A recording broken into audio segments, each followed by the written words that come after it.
If you wanna see the sensual harmony or a sexual fantasy, we all deserve to explore our body in a place like Perth. Sensual massage after hours. Hey, I'm Chase, a Perth, West Australian male body worker and erotic masseuse for women and couples of all ages, shapes, sizes and limitations, and you are on episode 2 of Perth Sensual Massage After Hours. And we have a client interview here, the beautiful Ebony. We're going to be doing an interview on our previous session, first session, and the other session we had before on this kind of topic of why women book these kind of services and have these kinds of experiences. And one of the key things for this podcast is to really tell the true stories of the experiences women have been through in the past and things that may have led them to these kinds of experiences, whether it's fantasy or domestic violence, or there's so many different things. And I think one of the amazing things that I take on in this industry is the amazing stories of the women that I'm able to work with, and that journey along I don't think many people get to hear of. So Ebony, good to see you again, and really appreciate you coming out here into this episode, because I think it's it's a great story, it's a unique story, and everyone has their own unique stories, so I think a lot of people are going to get some value out of it. So tell us a little bit about you. Pretty boring. But basically I'm just a regular person, just goes to work, goes home, has family, has history, has drama, all of that. So essentially, I'm just like everyone else, really. But what made me decide to hire yourself, it actually came about because I had started somatic therapy. Because I have firstly some trauma in my past, very much through my upbringing. Unfortunately, a lot of vicarious trauma through a lot of domestic violence within my family, my siblings and my mother. That created a very sheltered upbringing where men were very dangerous, dealing with a lot of things. The added layer that I have on that, unfortunately, is that I have a visible disability, which also affected my self-image. So I kind of had this multi-layer issue of poor self-image, not feeling desirable, things like this, but then also having a very strong fear of men in general.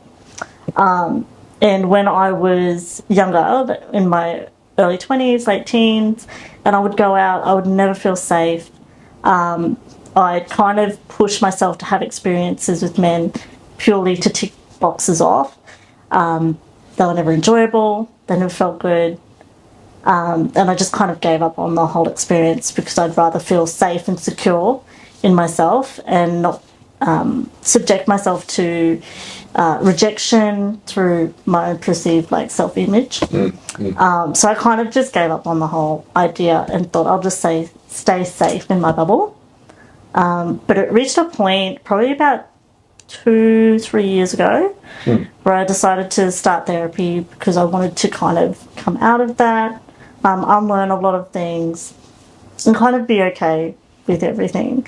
And one of the first things that I decided I needed to do after a period of time was be comfortable with a man, especially in an intimate setting, for safety, but also through the idea of teaching myself that I am desirable, and it allowed me to just kind of be okay with someone touching me, really. Yeah.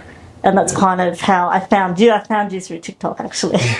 I kind of had sent me your details. Oh, really? Yeah. They were like, oh, this person. I'm like, oh, there's an idea. And I run it past my therapist because she was suggesting a bodyworks person. And it just happened to be you were coming to Brisbane around the time I was thinking of it. Yeah. And it just all kind of lined up.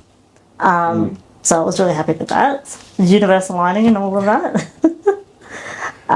So yeah, and that's how I ended up booking with you. And I found the experience quite good. I didn't feel what I was worried about is that I would feel uncomfortable, that I would feel unsure, I'd have some sort of reaction within it, which I didn't to a degree. I think the biggest emotional impact it had on me within the booking was actually relief. Yeah. Yeah. That could be powerful. Very, sense of relief and comfort, which was unexpected for me. It was almost a sense of relief, but sadness as well, because I had been depriving myself of physical connection, which, as someone who does like physical affection, as a love language even, it was quite a surreal moment for me. But yeah, it was definitely something that I was quite a big learning thing for me, because it's allowed me, with the session with you, learn more about myself and my body, and it's just continued the journey for me. And because that first booking we had was a year ago. Yes, a year ago. So tell us a bit about the journey you've had since this last year. And we're like the same age. Yeah. So like, I get how long it's been for you. Yeah. And how much this last year has been different. And so I want you to tell me a little bit of that. Yeah, so eventually it just kind of slowly evolved. So the following month I did hire a full service escort, which was a great experience. So it just slowly evolved. I went and did that. Then it just made me more comfortable. And then through my therapies, I also realised that I had an interest in kink and all of that stuff. Things come up, yeah. It always comes up naturally. Yeah. Or that it was always there. Yeah.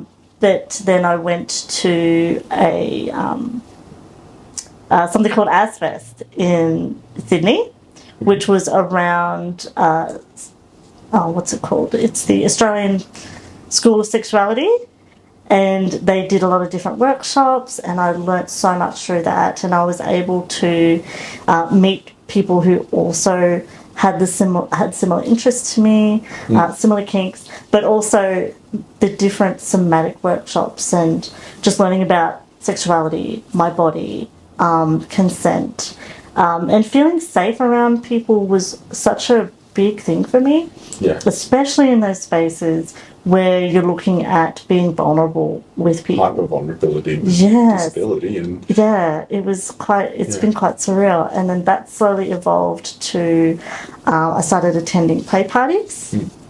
And if no one knows what a play party is, it's the most it's not a playground. No, the most well-known term is probably, people would know it as orgies probably, but it's a bit more involved than that, and a lot less crass. And again, where you meet like-minded people, where you just get to enjoy each other's company, and you also get to experience intimacy in this safe place. How did you find being in those environments? Because we've already chatted about this. Like we know each other well, I think. We're at a point where we can joke around. But in all seriousness, you mentioned before how accepted you felt in those spaces. I think you talk a little bit about, acceptance, disability, community. I think that's quite... So what I found the most in those spaces is how much my disability didn't matter, how much different bodies, it didn't matter. It really did just come down to who you were, the energy you provided to the space, and what you had in common. It really just came down to the people, and it really helped me to get past this idea of I didn't look a certain way or I needed to be a certain way, and it's just morphed into this really amazing thing where I've made so many friends in these spaces as well, like-minded people, and it's it's made me see myself differently in these places. And it's just been, I can't speak highly of it enough, really, because it's just been amazing. I would say everyone should do it, but it's not for everyone, obviously. So. And wait, who would think the kink community would be accepting? Ooh, right? Right? Exactly. And the misconceptions people have of it, that has actually probably been one of the biggest things I've come across when I just talk to people in my day-to-day life about it. What their perception of what it is. Like when I go to a play party, they go, "Oh, that's just an orgy." It's very black and white. I personally know what they're like as well. So so it's like, I know they're very, very, very good. Yeah, and you can have like good experiences, bad experiences, but when you have to kind of explain to people the nuances of it, because it's so nuanced, and the types of people, and not the rules involved, but they a lot of people will have this image of this just free for all, and it's just almost animalistic, and there's no consent, and you just it's just, and it's just, for me, I feel people are missing out on the connection that is cultivated in those spaces. Not even if you don't go to a play party, if you just go to temple, which is similar, but more tantric based. It's more tantric based, or you just go to the workshops, where one of the workshops I went to was about being seen. It had nothing to do with any sexuality. It was just purely about being seen at your most vulnerable. I did cry on that one. That was a bit hard. And then they had ones about consent, and they had ones about like just so many different things. And I've just, it's been amazing. So I've been doing that. Big year. Been to a retreat in Bali for one of them. It's been absolutely amazing. Big question. Did you find a difference between, because obviously 1 year ago, first experience with a provider, whole big year of journey, exploration, then us seeing each other again, having another beautiful massage experience. What changed in you? Was there any difference? Was there a sense of confidence? Was there something? I mean, obviously people feel a lot more comfortable the second time booking this than they did the first.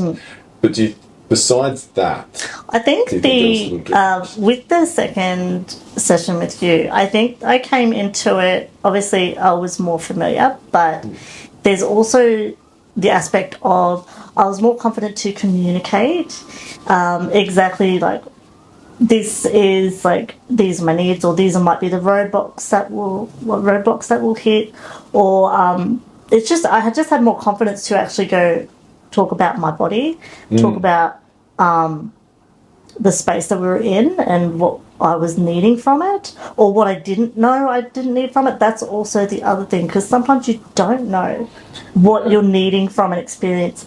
All you know is, I want to have this experience, and that's really all the information. And I found with our second session, it was kind of a full circle moment. It's been 12 months. It's like, I want to see how this feels different. And it did. It actually felt, obviously because I've already had a session with you, but I felt more connected to my own body as well. And I didn't feel any distress about the fact that I wasn't able to climax or anything like that, because that's also something that I struggle with. And before, I would have felt quite distressed by it, quite frustrated by it. And being able to, because a lot of women, I think, we get taught that we have to climax, you know. And then guys are taught that you have to make it happen. You're the problem, right? Exactly. So on both ends, it's like there's something wrong with you if you can't, and there's something wrong if you can't make it happen either. So that's also something that I've really enjoyed learning, is that intimacy is not just about that. It is really just about two people connecting on a physical and sometimes emotional level. Obviously, I'm talking about parties and things like that. But there is that extra confidence I gained in being okay with, like, coming here and knowing that might not happen for me, but that's totally fine, because I'm going to just enjoy a little nice massage and some like connection and some intimacy. I definitely felt like the second time was more intimate, and I you know, it's definitely going to be more comfortable. I'm more aware the first session. Yeah. Right? I'm more aware of, okay, what's the process here? Like, what are we working on? How comfortable is she? So I know that, like, we get along. There's that sort of, obviously it's still a service, but there's that sort of, like, genuine, like, connection. You feel that. You know what I mean? And so just because it is a paid service, there's that sort of, you've built up a rapport, you've met before. That added sense of connection. I can tell what you're comfortable with and what you're not comfortable with. And so I feel that, second sessions and the journey that you went on the last year, you felt so much more comfortable and confident. Yeah. And that sort of flowed better with an all better experience altogether. Yeah, because I think there was, the communication was a lot easier, I would say, for both of us. And I think that helps as well, because I think when you're doing your first booking, like for myself, you're not sure exactly what the boundaries are, what you're comfortable with. And that's also something that I've got more comfortable with, because you kind of think the other person's gonna lead completely, or they're gonna let you know, and you kind of get more and you have this kind of fear of, if I ask questions, is it gonna ruin the flow of things, or if I talk too much, if I do too much of this, whichever it is. Yeah. And I think that has definitely changed a lot for me as well. You learn to be more communicative, and that actually adds to the experience. Yeah. Yeah, that's how I feel anyway, that when there's more communication, it actually adds to it. Yeah. Yeah, and I felt that there was more of that in the second session because I was comfortable to do it. Yeah, and it does take that time, I mean, it's a journey that people go on. I never say, someone has an issue with not coming and they want to come and they want to come here and they want to have one session in 1 hour and they want to get that done, and I'm just like, that's an unrealistic expectation. Yeah. Because the problem is they're putting on a lot of pressure onto themselves to start with, and so that's not even going to help their mind, be able to get over that.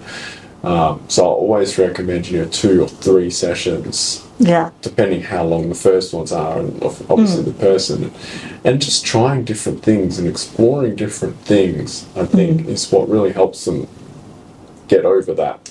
Definitely, because sometimes you don't know what's going to be the thing that makes it work, because again, it depends on the 2 people in the scenario, because something that might work for myself with one person might not work with someone else. And I never guarantee if someone messes with me, give me an orgasm money back guarantee.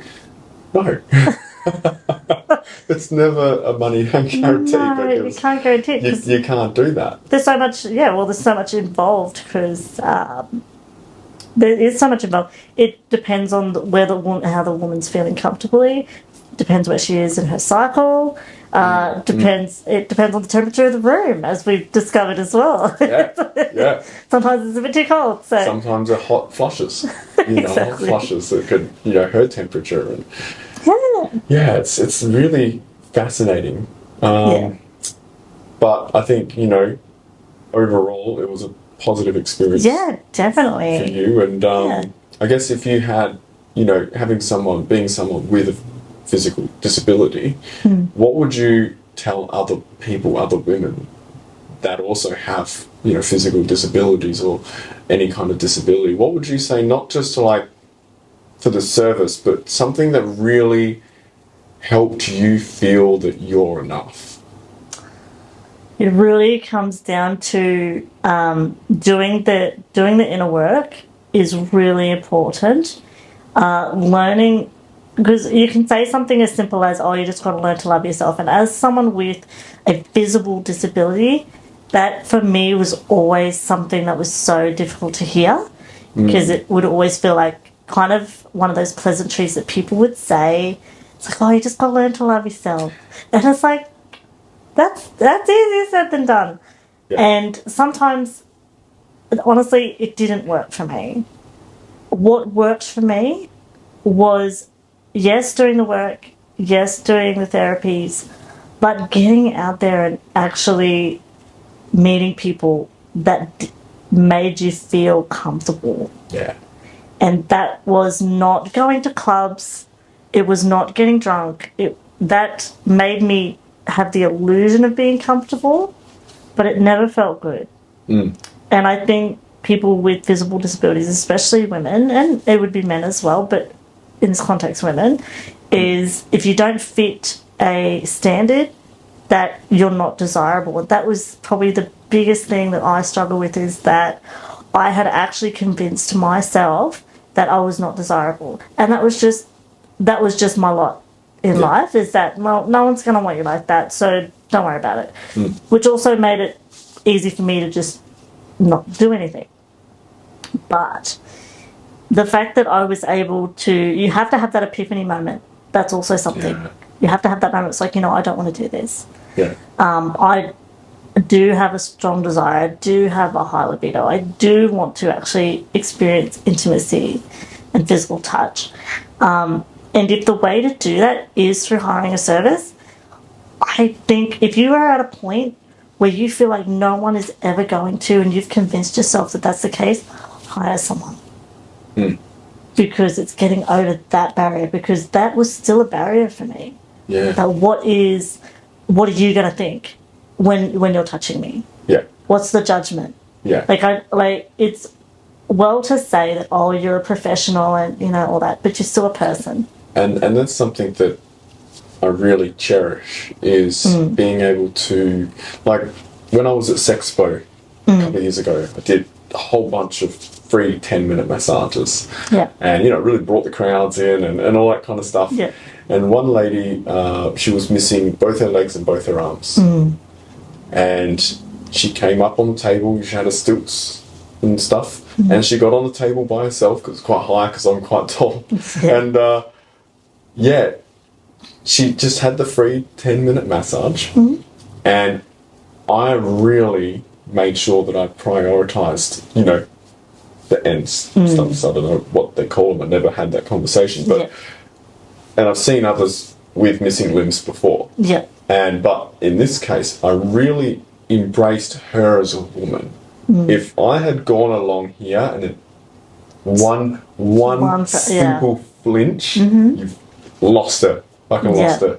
And so I think that being able to, massage someone with a visible disability, or, in that case, missing limbs, if it freaks me out at any point, she's going to feel that energy, whether it's a flinch or avoiding the area. She's or just a pause. Any type of pause. I would find, I would tell people in massages, if they're men typically, to stay away from this, around my neck area and around my shoulders. And it wasn't so much that I had an issue with that area being touched, it was that I would then fixate on the judgment that, what are they thinking when they're touching me? And that was a really big thing. And I think that the not flinching and the taking that very seriously is important. Yeah. It is still going to be in their mind. It's you can't escape it. Like, I couldn't escape it. It's still somewhat there. It's the exposure therapy, I would say, is probably the best way to describe it, is the exposure therapy of having someone touch you. Yeah. Yes, and if you can do it in a professional setting like this, because it's one thing for me personally, I could go get a massage and get someone, but when there's the intimacy component, that changes it completely. So my advice would be, if you've reached a point where you do not feel desirable, you've convinced yourself that that's a fact, just hire someone. You can talk about it all day with a therapist. At the end of the day, exactly. It's going to take physically getting out there. I'm not telling everyone to go out to sex parties, orgies, right? I mean, if that's your jam, go for it. I recommend it. It's not a bad time. Exactly. But what I'm trying to get at is, you put in the work. This was a 12-month journey And it's still a process. It's still work. Well, yeah, it's always going to be a process. Yeah. It's going to be a process forever for everyone. There's a journey we're all working on with whatever that is. Definitely. But to go from where you went to that after 12 months is a big congratulations. And thank you. Big, It's a big jump. big thing you've done. But you did it. You put yourself in the best possible safe scenarios. Yeah. You're recommended with your therapist. It's always good to talk to a therapist to get some professional advice. Because I always spoke to her about it. Yeah, so I always do that. Yeah. But, you did that work. You can only talk about it for so long. There comes a point where you have to get out there and do something about it. And that could be this, that could be many different other things. It's whatever form that takes for you, but it does require actually, like you just said, I could have just sat and talked about it for ages. Yeah. But it's when you reach that point, it's like, okay, that's enough talking. I need to do something to get me out of this that I had kind of put myself in, because you do kind of create an identity around the disability as well. So it's creating a new identity. You come up with an excuse, right? Where it's like, well, I have a visible disability, so I can't go out or I won't go out. Yeah. I don't know if, Yeah, you'll have, because I have kind of two minds. I have been told I am a very confident person, but also I'm extremely insecure, and I think that's how everyone does it. You learn to hide things through confidence in some ways. And I think that's what I did. So everyone was like, oh, you're so confident. You don't care what anyone thinks. Yes, because I trained myself to be that way. And I think the immersing myself in it played such a massive role. You obviously have to be very mindful and do your research. 100%. Don't just go Googling anyone and just, You have to really pay attention to what the person's saying, what the services are, what their vibe is, really. Yeah. Because that matters. Your vibe suited me. Might not suit someone else. Might not suit someone else. Yeah. But it suited me and what I was after. So that's what... I was really lucky. My co-worker just sent me a TikTok one day. But, definitely do the work. And I think my advice would be hire a professional. If you've reached a point where you just don't think it's possible or you don't feel safe, hire a professional. And if it's something where you're still not sure if you feel safe, have someone sitting outside if you want. I've literally had a friend sit there and watch. It wasn't an erotic massage. It was just a normal sensual massage. She was not even going to go into that story. Yeah. But, it was a really big thing for her. And to have her friend... Normally I charge 50% extra for the husband to sit and watch. I didn't charge the friend anything. Because it was a different scenario. Different scenario, But it was for her to have that safety. And she had a disability as well. But, totally different story. But I guess to finish it off, is there any questions you have for me with people with visible disabilities or anything along those lines? Not particularly, to be honest. Because I think, I've experienced it. So I don't really have any questions, to be fair. Yeah. Yeah. I mean, we've chatted lots about things. I think I've given a bit of, bit of history. Yeah. Well, I think that's great. And, I really appreciate you, not only trusting me with that first experience, but coming in another time next year and, having another experience, recapping, seeing you along this journey. It's just absolutely amazing. And that's why I really wanted you to come on and tell us about that 12-month journey that you've been on. And I really want other people, other women, to help learn from that, because this is really going to take an education of the community. Definitely. Because a lot of people don't hear these stories, a lot of people don't see these things, especially people, that do have a visible disability. I think it's really important to get that awareness out. And so I'm really going to be pushing that kind of stuff as well. So, thank you. Really appreciate it. No worries. Any other last words?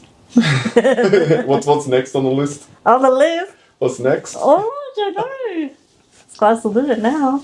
Yeah, true. We'll go with sky's the limit. Could be anything. Exactly. All right. Thanks a lot. No worries. See you in the next video, the next episode. Yeah, looking forward to it. Perth. Sensual massage.